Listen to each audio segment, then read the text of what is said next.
Poxa, Júlia, quero ver você suada da academia, Júlia. Como assim? É, quero começar comentando com vocês que eu estou preparando material para vocês dessa biografia e estudo crítico aqui do Machado de Assis, mas eu estava consultando as minhas anotações hoje para falar sobre a mão e a luva, tá? Então, da vida pessoal aqui do Machado, o que eu acho que é legal comentar com vocês? Ele perdeu a mãe ali ligeiramente jovem, né? E o pai dele acabou contraindo matrimônio com uma outra mulher, que disse que ela era uma mulher mais santa do que a sua própria mãe, então, assim, era melhor ainda do que sua própria mãe. E ela se chamava Maria Inês. Ela era uma mulata, muito humilde, muito simples, mas dentro daquele universo de possibilidades era uma pessoa muito boa. E foi sua primeira mentora, né? Ele fala que na biografia dele, desculpa, que ela foi a grande pessoa que formou ele, que ensinou ele a ler, que deu os passos iniciais que eram necessários ali para a vida dele. Só que daí ele cresce e uma das coisas que a gente percebe vendo, até quando eu comentei lá sobre a ressurreição, que falava lá naquela parte que eu comentei, que ele já tinha esse desejo de ascensão social, e que por conta disso ele publicou Ressurreição em uma revista com foco para mulheres, mulheres da alta sociedade, né, que liam visando aí esse crescimento. Ele queria furar essa barreira, né? Porque ele tem uma origem humilde. E o que acontece? Ele acaba conhecendo daí a Carolina, que vai vir a ser a sua esposa. E quando ele casa com ela, ele meio que faz uma escolha, tá? Quando ele casa com ela é uma mulher de um maior poder aquisitivo, com um pouco mais de oportunidades, mais letrada, mais inteligente, mais educada. Ele acaba rompendo relações com a Maria Inês, que era a sua mentora, né? A mulher que formou ele como um todo. Então tem uma grande polêmica, assim, que falam, né, do Machado de Assis, dele ter virado as costas para sua origem, mas isso não quer dizer que ele não carregou ali a culpa e o remorso disso ao longo dos seus livros. E é justamente quando entra, então, A Mão e a Luva. Deixa eu até pegar aqui a minha anotação, que eu deixei separado no livro, que ele vai utilizar a mão e a luva, Helena, deixa eu liberar a Rafa aqui. Ele vai utilizar A Mão e a Luva, Yaya Garcia e Casa Velha, que é um conto, que vão falar, homens sempre mandados por mulheres, que vai falar, então ele vai discutir os direitos da ambição e lutar contra a hierarquia social nesses livros. Então, ele vai ter um ponto aqui, principalmente nesse livro da Mão e a Luva, do quanto que é possível, que não é impossível conciliar o interesse e a nobreza de caráter. Então, você pode ter um bom caráter, mesmo assim, ser ambicioso e buscar atingir isso de alguma forma. Que era exatamente o que ele sentia em relação a ele, que ele foi ambicioso, mas que ele era bom de caráter. Então, ele vai tentar usar daí o livro, a escrita dele, desse livro, desta forma, para aliviar algo que estava ruminando dentro dele, trazendo daí tanto esse aspecto, né, de ter um bom caráter, ser ambicioso, mas também lutar contra a hierarquia social, então essas pessoas que queriam ascender socialmente. A gente teve um pouquinho desse aspecto de ascensão social quando a gente pensa no Parasita do Ressurreição.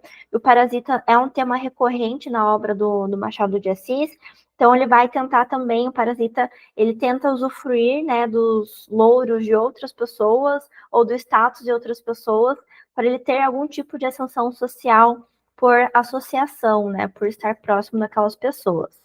Eu acho importante a gente ter isso em mente, tá? Porque a gente vai trabalhar aqui com alguns personagens, então, dito isso, que eles não são. Eu acho que nenhum livro, na verdade, do Machado é assim, mas não são personagens que são de todo bons. Eles vão ter facetas, eles vão ser egoístas, eles vão tomar decisões que às vezes a gente não vai concordar. E pelo que eu tive de contato com a obra do Machado até o momento, eu vejo que isso é bem recorrente na obra dele. Então é importante a gente ter esse panorama da madrasta dele ter casado, dele ter rompido os laços com ela. Tem uma cena bem que conta aqui na biografia dele, que eu vou depois colocar em vídeo para vocês, vou fazer um material que nem eu fiz o de Jane Eyre, que parece que ele só, depois que ele rompe, ele só a vê no velório dela. E que quando ele vai no velório dela, ele vai com um amigo e fala: preciso de um velório, vamos comigo. Ele entra, né, no velório, na casa, sai, e o cara pergunta: tá, era o velório de quem, né? Ele fala: era o velório da minha mãe. Então, assim, parece coisa de filme até, gente. Eu me emocionei lendo, porque eu sou emocionadíssima. Mas é para ver que ele carrega realmente esse papel que ela exerceu na vida dele até o fim. Então é importante a gente ter esse panorama e entender também que o Machado ele estava tentando entrar em paz com seus próprios demônios internos através da sua obra literária. Dito tudo isso, que eu não paro de falar um segundo, se vocês não me pararem também, bora para o livro, gente. Alguém tem alguma dúvida nesse primeiro momento? Se alguém tiver dúvida, não se manifeste, eu tô brincando, tá? Eu vou compartilhar. Qual que é a ideia, tá? Fazer que nem a gente fez nos outros livros. Então, a gente faz um sprint de 40 minutos, não tem a intenção de ler tudo, o livro, ler um monte de coisa. Vão no seu ritmo, mas é mais para a gente sentir a obra, pegar as primeiras páginas, ver o que, que fica de dúvida, o que, que fica interessante, o que chama atenção. E daí, encerrando esses 40 minutos, a gente discute aqui, troca um pouco de ideia juntas, tá bom? Vou compartilhar a minha tela aqui. Deixa eu ver.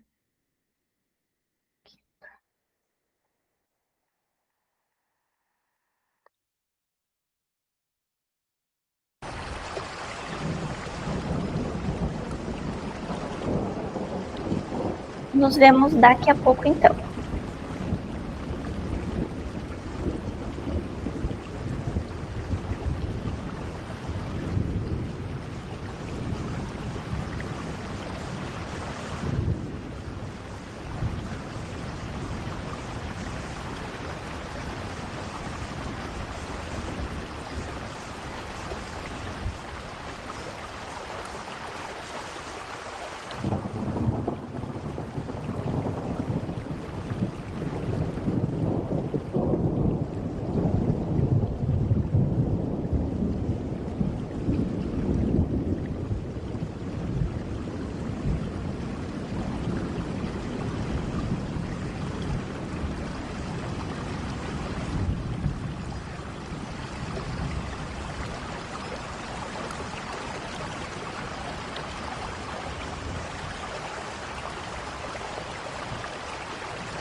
Oi, pessoal.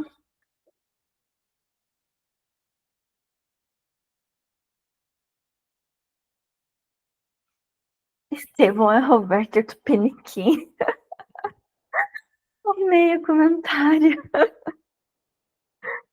Ai, ai. Duda, na minha experiência, pouca experiência com Machado, que eu não sou a maior conhecedora, longe disso, mas a minha sensação é que conforme mais você lê Machado, mais você se acostuma com a escrita dele. Eu também achei bem truncado de começo. E toda vez que nem eu já li esse começo, eu tava relendo para eu poder acompanhar os comentários de vocês. Aí toda vez que eu releio, ele faz mais sentido ainda. Então eu já peguei coisas aqui que na primeira leitura eu não tinha pego, mas eu acho que o bom de ter a meta um pouco mais tranquila é que se você precisar reler alguns trechos, você consegue. Então, mas assim, o que eu fiz no meu primeiro livro, que foi Memórias Póstumas, foi chegar no fim do livro, sabe? Sabendo que eu não ia pegar tudo, e que eu ia precisar reler em algum momento. E aqui tem a discussão, tem o grupo, tem o Telegram que vai ajudando, tá? Eu prefiro sempre o livro físico, tá? Mas quem sou eu, né? Para dizer isso. Eu sempre prefiro o físico. De qualquer coisa, o meu já tá bem anotadinho. Mas e aí, gente? O que vocês acharam? O que não acharam?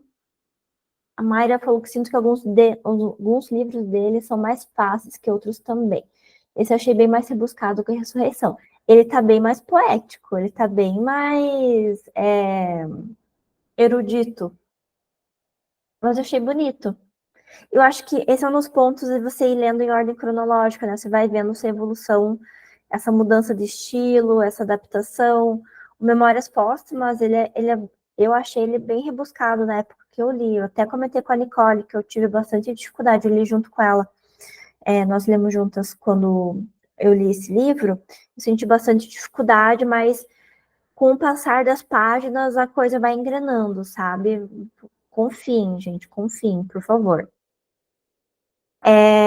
O que eu gostei, eu gosto das definições que ele fazem, sabe? Que ele faz. Logo no começo ele vai fazer a diferenciação do Estevão para o Luiz Alves, e do Estevão ele fala que é dotado de extrema sensibilidade e não menor fraqueza de ânimo, afetuoso e bom, não daquela bondade varonil que é apanágio de uma alma forte, mas dessa outra bondade mole e de cera, que vai à mercê de todas as circunstâncias. Tinha, além de tudo, o infortúnio de trazer ainda sobre o nariz os óculos cor-de-rosa de suas virginais ilusões. Eu acho muito bonitas as coisas que ele traz, né? A Samantha falou que ele tem muita semelhança com o Werther. Eu não sei se vocês chegaram até a parte que ele lê uma página do Werther. Não sei se vocês chegaram até essa parte, que é quando ele tá lá na casa do Luiz, falando que vou morrer, vou me matar, vou fazer isso. Ele lê uma página. Pode falar, Samantha. A semelhança também vai até na profissão do Werther, né? Como advogado, dele gostar da literatura e não ter tempo para adquirir mais conhecimentos, né? Nessa parte. E sabe o que é engraçado? Que mais pra frente, eu li o capítulo 1 e o capítulo 2, tá? Só para vocês se situarem. E no capítulo 2, ele fala que o Estevão, opinião não as tinha. Então, assim, é um cara letrado, estudado, mas que ele não é detentor de nenhuma opinião. Eu acho, como sempre, Machado destruindo os seus personagens, né? Ele não mede a forma com que ele vai ali denegri-los, né? Eu acho isso muito, muito curioso. Vai, Dani. Eu achei ele bem parecido com o Félix em algumas partes, assim. Ele parece ser aquela pessoa que ele vai muito pela opinião. Ele não tem uma opinião, mas eu acho que ele vai muito pelo conselho das outras pessoas, né? Acho Uhum. que ele não vai muito pela cabeça dele, pelo que ele acha. Pelo menos é o que está aparecendo para mim até agora, assim, sabe? Uhum. Uhum.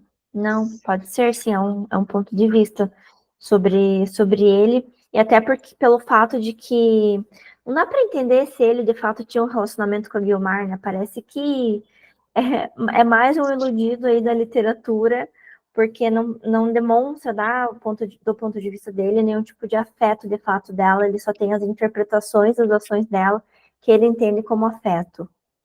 Parecia mais um amor, uma coisa mais platônica, Uhum. só que não ficou muito claro o que que aconteceu, eu não entendi muito bem. Ele fala que vai para São Paulo e ela meio que não gosta. Eu não entendi muito bem esse final que ele fala entre os dois. Não, Eu ela não entendi. meio que fala assim, tipo, vai embora, homem, sabe? Deixa aqui. Ficou com Então, raiva dele e mandou ele embora. ela não fica nem um pouco ressentida do fato dele ir embora. Para ela vai ser menos um problema para ela resolver. A Débora falando que é uma profissão ingrata mesmo, entendo as dores dele. Mayra, fale conosco. Você tinha comentado daquela parte que ele descreve, né, os dois amigos, e aí ele fala que Estevão tem uma bondade mole e de cera. Eu senti que ele tá, tipo assim, chamando Estevão de trouxa, mas de uma forma, né, bonita, assim. Que ele basicamente falou que ele é tão bom, né, que ele vai ficar à mercê dos outros, assim.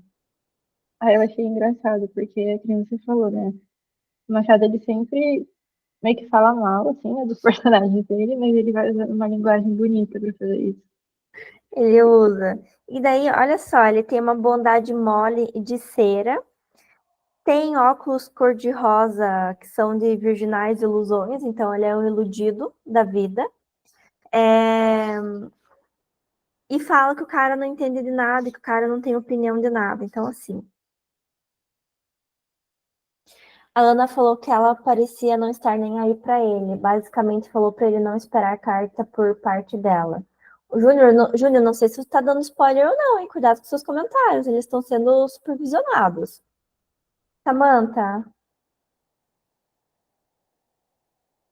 você tá com a mão levantada ainda, tá, Samantha? Eu não sei se foi da outra vez ou se você quer falar de novo. Ela não quer falar mais comigo.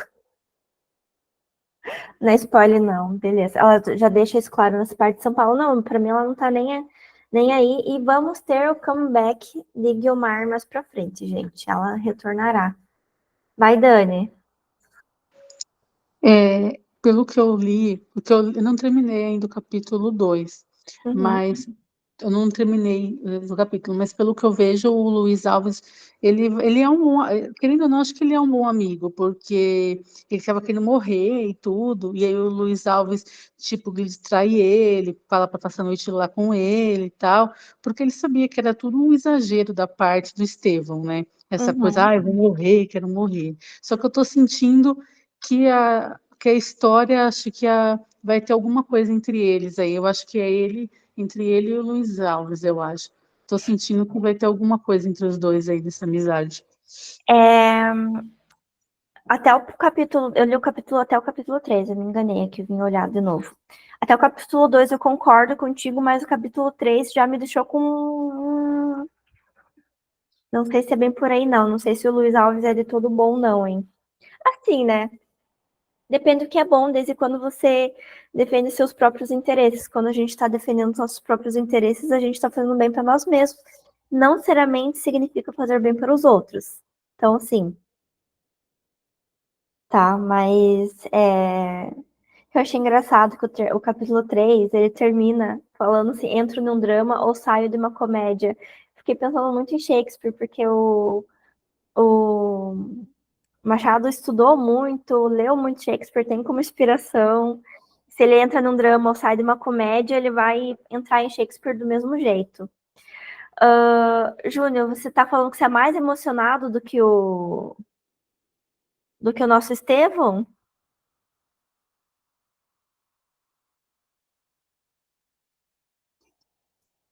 Não, ele é pior, tá bom.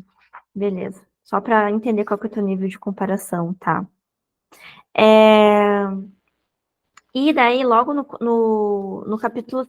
Gente, e assim, Lembra que eu comentei com vocês na leitura de ressurreição para a gente estar atento aos olhares, aos olhos? A gente já tem aqui o Luiz Alves, que via bem com os olhos da cara, então um cara mais objetivo. A gente tem ele falando também dos olhares da Guiomar. Vai falar mais para frente também dos olhares do próprio Estevão. Então, assim, o olhar é uma coisa muito importante na obra do Machado. E tem um outro ponto aqui que a minha visão, né, eu acho que como a de vocês, como vocês comentaram aí, é a de que essa relação dele com a Guiomar, né, como a Dani comentou, é meio platônica. Então, novamente, como eu comentei lá em Ressurreição, que eu entendo que a gente tinha esse amor ideal, aquele amor idealizado, ideal de idealizado, não de ideal de ser aquilo que a gente almeja. De idealizado, aqui a gente pode ter também, mais uma vez, um amor idealizado por parte do Estevão, daí, que começa a achar ali coisa onde não existe. Pode falar, Mayra. Então, eu achei bem mais, assim, romantista esse livro do que Ressurreição. Porque, assim, o livro já começa com o cara querendo morrer por causa de um pé na bunda. Aí depois, Quem nunca? mas assim, né? Acho que morrer já é bem demais, né? Não, é só Mas, assim, chorar em posição bem fetal. recente. É.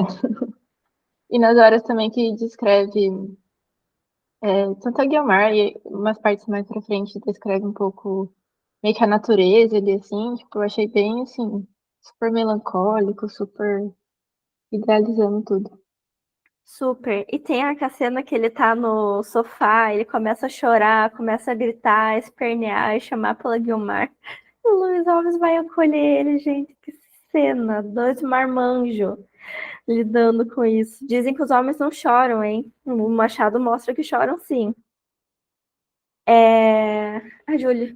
O Júnior comentou se é no capítulo 1 ou 2, o Luiz Alves fala se conheceu o Guiomar. Até o capítulo 2, Júnior, ele fala que não dá a entender se eles se conheceram, mas sim que ele sabe da Guiomar através da fala do Estevão, tá? A Júlia comentou que queria sprint para ler todos os capítulos juntos aqui, ajuda muito na compreensão. Por mim, eu faria mais sprint, gente, mas eu sei que vocês também têm a vida de vocês, né? Não sou só eu aí que fico lendo o dia inteiro. Mas vamos discutindo mais lá no grupo do Telegram, vão lendo o que vocês acharam. Eu sempre estou comentando o que vocês mandam por lá. Outras pessoas também.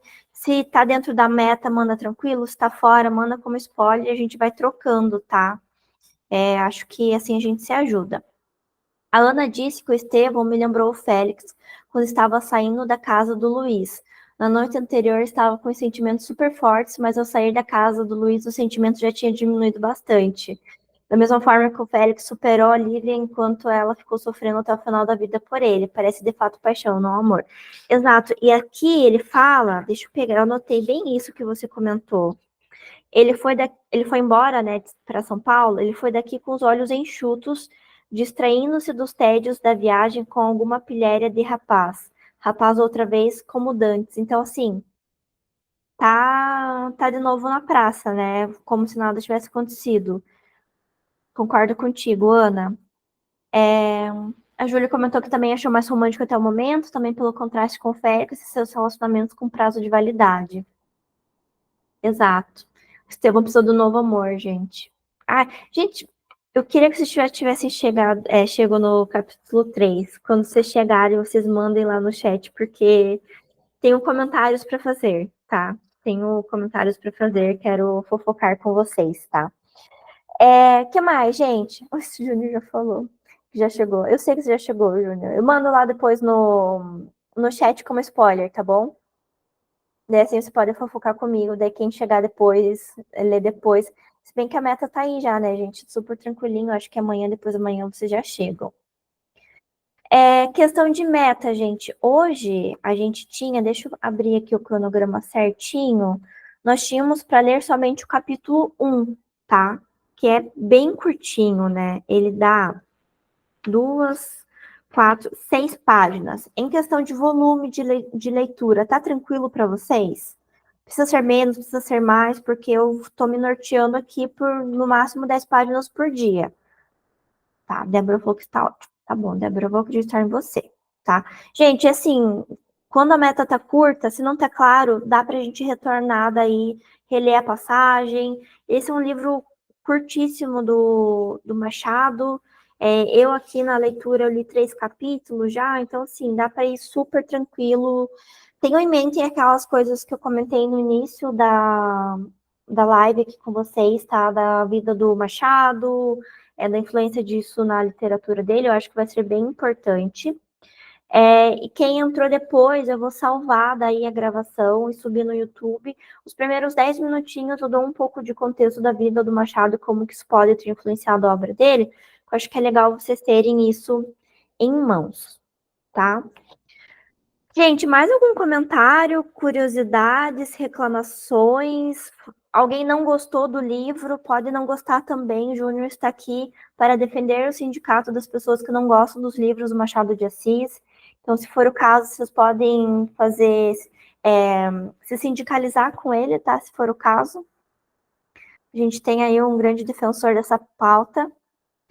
Ele falou que deu 3 estrelas para esse, Débora. Então, vejo esperança, vejo luz no fim do túnel. E quero que vocês estejam muito tranquilos também para não gostar dos livros, tá, gente? A gente não precisa chegar num consenso, pelo amor de Deus. Quando a gente chega num consenso, ninguém pensou direito, né? Todo mundo pensa a mesma coisa. Então é isso, gente. Acho que eu vou encerrar o papo por aqui. Deixa eu interromper a gravação. Desejo